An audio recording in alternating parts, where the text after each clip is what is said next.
The movie begins with Zaraya in a futuristic city filled with ruins, working quickly to extract firmware from a disabled robot. She frequently glances at the progress bar on the screen, which is slowly moving toward completion. The noise of marching soldiers grows louder, signaling their approach. Zaraya hears them and quickly hides behind a stack of crates. The soldiers, along with a robot, arrive at her location and begin searching. Zaraya watches nervously, hoping they don't find her before the installation finishes. Just as the soldiers are about to discover her hiding spot, the installation completes with a beep. Zaraya swiftly grabs the drive from the device and starts running. The soldiers spot her and begin chasing, with the robot leading the way. Zaraya darts through a series of narrow alleys, desperately trying to escape.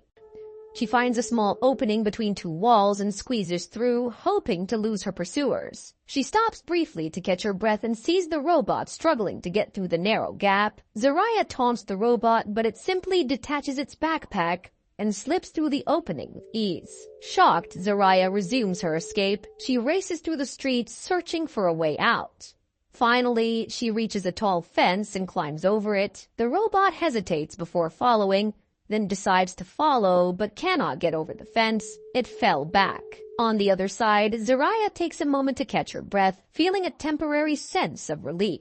Zaraya started walking slowly, placing the drive into her bag. As she passed by a house, an old man saw her and called out, questioning her return and warning her about Noah's capture and the worsening situation at Alcazar. He emphasized the danger, mentioning how the situation was deteriorating rapidly and how more people were being taken each day. Zaraya acknowledged his concerns, explaining she was just cutting through to reach her droid and confirming she had obtained it. She detailed her plan to get to the other side of the wall in a few days and promised to return to save everyone once the world knew what was happening. The old man, visibly worried yet hopeful, praised her bravery and noted how proud her father would be of her actions. He advised her to sneak out behind the fence by Unit 25 at Petrov's place on the corner. With a stern look, he warned her about the Tin Men, urging her to be cautious.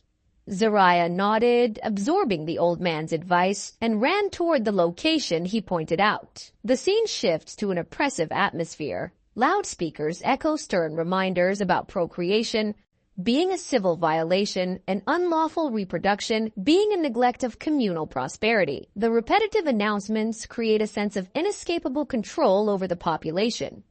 Overwatch radio communication indicates a commander-requested wellness check scheduled for 1600, urging everyone to prepare their protocols.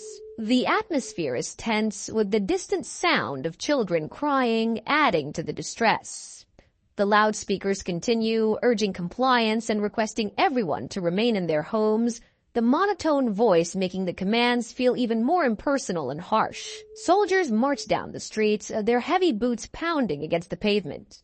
They forcefully kick down a door, splintering it into pieces, and a droid announces the wellness check, instructing the residents to open the door. The soldiers, maintaining a commanding presence, enter the house and start dragging a civilian out. The civilian pleads for mercy, his voice trembling with fear. The soldiers mockingly discuss his fate, mentioning that he is being taken to Alcazar due to the commander's desperation and belief that more subjects might help control the situation. They speculate about the activities at Alcazar, suspecting nuclear experiments or other inhumane tests, while admitting they are kept in the dark about the specifics. Suddenly, the civilian tries to escape. The soldiers react quickly, one of them shouting a command, as another pulls out a taser. The civilian's attempt to flee is cut short by the sharp crackle of electricity, his body convulsing before he collapses to the ground. The soldiers, unfazed by the incident, lift the limp body and continue with their procedure, their expressions cold and unfeeling. Zaraya witnessed the brutal scene from her hiding spot. The soldiers' casual conversation about the incident revealed their desensitization to the violence and their disinterest in the welfare of the people they were supposed to protect. As Zaraya ran, she encountered a droid instructing her to keep moving. A soldier reminded her that the checkpoint was just ahead and there was no need to rush since there were still a few hours before curfew. She forced herself to remain calm and composed, knowing that any sign of panic could draw unwanted attention. Upon reaching the checkpoint, Zaraya presented her identification, hoping her facade would hold. Her ID read Zaraya Shahab, Unit 77. When asked about her status, she responded that she was classified as second-level exposure, 21 years. She explained her purpose for leaving the zone as trapping and provisions, carrying only a few snakes and some water, and promised to return before curfew. The soldier scanned her ID and, finding nothing amiss, allowed her to pass. Zaraya felt a momentary relief, but knew she couldn't let her guard down. However, as she began walking, another droid confronted her, detecting deception.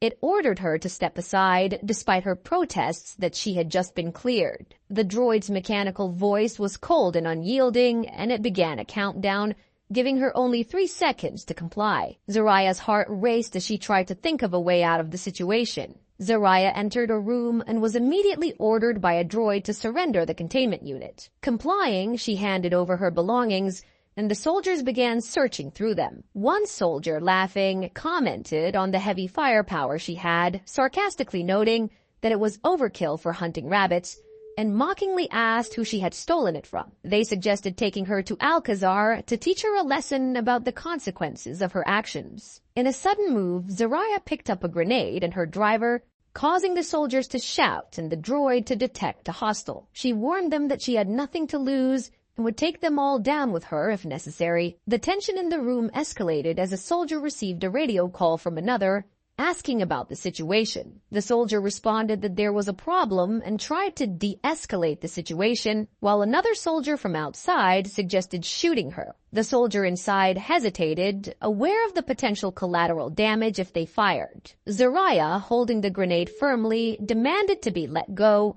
promising to put the pin back in if they complied. The soldiers, caught in a tense standoff, urged her not to do anything rash. The atmosphere was thick with tension, every movement deliberate and cautious. Seeing no other way out, Zaraya made a decisive move. She pulled the pin from the grenade and threw it towards the soldiers. The resulting explosion threw the room into chaos. Amidst the confusion and debris, the soldiers opened fire, but Zaraya managed to dodge their which turned and escape. Her determination to get away fueled her adrenaline as she sprinted through the turmoil. After a harrowing escape, Zaraya finally reached her house. Without wasting a moment, she plugged the drive into her computer and began the installation process. She picked up a baseball bat, standing ready before a dormant droid about to activate. As the droid came to life and walked toward her, she instinctively stepped back, startled by its sudden movement.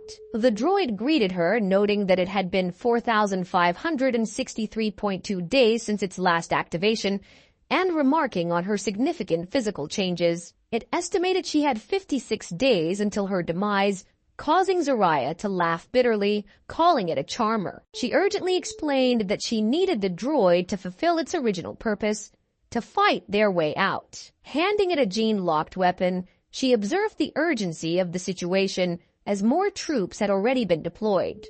But when the droid did not arm the gun, her frustration grew and she demanded it to do so. The droid calmly informed her that it was programmed for companionship, not violence, due to a non-aggression axiom installed by her father. Exasperated, Zaraya couldn't believe the situation. The droid detected her anger and, in an attempt to comfort her, it then suggested that a non-violent escape might still be possible. The droid proposed that one of the older border outposts might still be on an analog system with manual gate controls requiring physical passcodes. Zaraya considered the possibility and asked if it would work. The droid admitted its outdated security data, but suggested trying the passcodes stored in its memory. Zaraya and the droid embarked on their journey, with Zaraya trying to lighten the mood by joking around. From a distance, they spotted a tunnel, and the droid identified it as Outpost 1. As they walked into the tunnel, Zaraya marveled at the remnants from just after the incident, expressing disbelief at how they had been kept in the zone for so long. She noted the decay and neglect, a stark reminder of the world they were trying to escape. While examining items scattered on the floor, Zaraya accidentally triggered an alarm.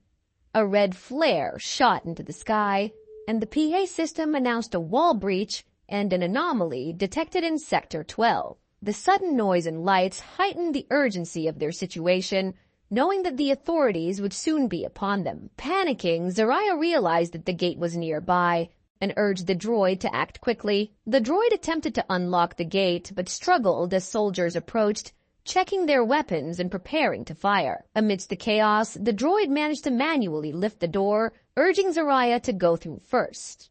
She passed through and held the door for the droid, but as it was passing, it was shot from behind and collapsed. The droid, now on the ground, insisted that Zaraya run, emphasizing that it had fulfilled its primary mandate. Despite her protests and tears, the droid stressed that there was still hope for her and commanded her to run and not look back. Heartbroken, Zaraya let go of the door and sprinted away as the soldiers closed in on the fallen droid. Zaraya continued running until she reached the house, her mind racing with thoughts of the fallen droid and the danger still pursuing her. Several days later, the scene shifts to an office where a woman is speaking on the phone. She discusses a piece of droid software that was recently brought in, explaining that it revealed people have been trapped in the zone since the incident. She instructs her team to mobilize, indicating that it's time to take action. After hanging up, she turns her attention to Zaraya, who stands in front of her, and asks if she is going to help them. Zaraya, contemplating the recent events and the droid's sacrifice, agrees to help, acknowledging that this mission aligns with her purpose. The scene ends with Zaraya determined and ready to face the challenges ahead, bringing the movie to a close. Make sure to subscribe and turn on notifications so you can watch more videos like this. Thanks for watching.